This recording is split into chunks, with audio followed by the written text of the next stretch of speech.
जय हिंद, जय भारत, वंदे मातरम दोस्तों।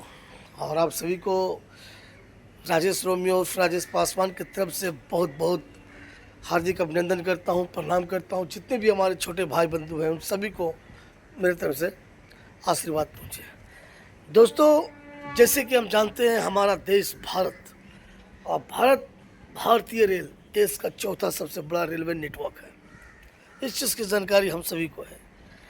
और हमारी सरकार जो है, केंद्र सरकार, कई तरह की सुविधा हमारे यात्रियों के लिए रेलवे में मुहैया कराती है। देश में लगभग प्रत्येक दिन लाखों से करोड़ों आदमी एक स्थान से दूसरा स्थान सफ़र करते हैं। सरकार विशेष रूप से ज़्यादा खर्च सबसे पहले सेना पे खर्च करता है। उसके बाद कई और ऐसे रेलवे जोन हैं जहाँ पे सरकार पैसे खर्च करता है। लेकिन सबसे ज़्यादा भारत को अपने रेलवे के माध्यम से सबसे पहले सबसे ज़्यादा कमाई होता है, जिसका अधिकतर खर्च भारत सरकार कई सरकारी कर्मचारियों पर खर्च करता है। दोस्त, जिस तरह भारत सरकार जो पैसे खर्च करता है वो पैसे आता है कहाँ से? वो सभी पैसा हमारे देश के जनता भाई को होता है। और जनते भाई का ही पैसा टैक्स के माध्यम से सरकार वसूल करके वो पैसा सरकारी कर्मचारी पर खर्च करता है। मेरे प्यारे भाई, देश के हर नागरिक को चाहिए कि जब भी चुनाव आए तो देश की सरकार से उसका हिसाब अवश्य लें। जैसे कि मेरे प्यारे भाइयों, अभी बिहार में 2025 में चुनाव विधानसभा आ रहा है।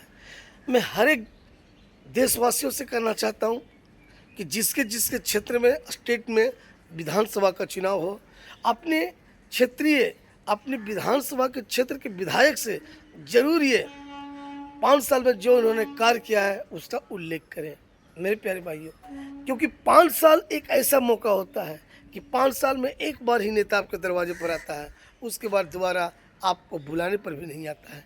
मेरे प्यारे भाइयों, वो 5 साल में केवल एक बार हाथ जोड़ता है, लेकिन आप और हम जब वो जीत जाता है तो उसके दरवाजे पर बार बार जाकर के हाथ जोड़ना पड़ता है।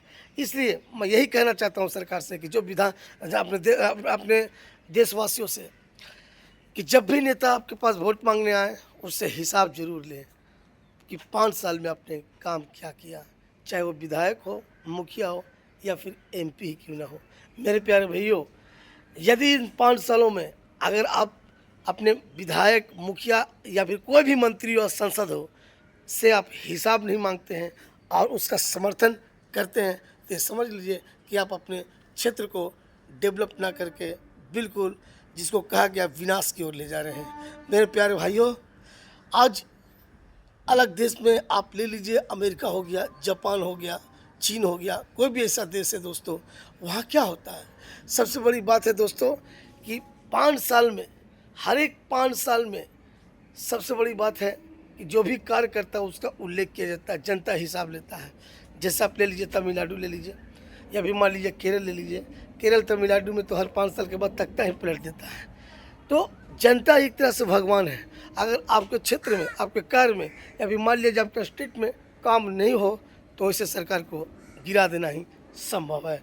मेरे प्यारे भाइयों, जिस तरह हर एक सुविधा सरकार जो हमारे जनता के प्रति दे रही है और जनता पर जो महंगाई मुद्दा हो गया, महंगाई का टैक्स का भार पड़ रहा है, तो जनता का भी ये उचित प्रश्न है कि आखिर महंगाई बढ़ी तो कैसे बढ़ी।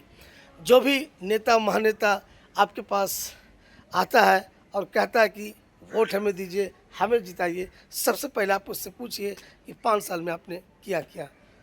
और दूसरी बात है मेरे प्यारे दोस्तों कि जो जीता कैंडिडेट है उससे हिसाब जरूर लीजिए और जो नया कैंडिडेट है उसको एक बार मौका अवश्य दीजिए। दोस्तों, जनता से बड़ा कोई स्टार नहीं है, क्योंकि जनता जब चाहे किसी को स्टार, किसी को सुपरस्टार और किसी को जीरो से हीरो और हीरो को जीरो में बदलते देर नहीं लगता है। ये मेरी राय है। अब आप क्या कहते हैं कमेंट बॉक्स में ज़रूर बताएं। जय हिंद, जय भारत, वंदे मातरम।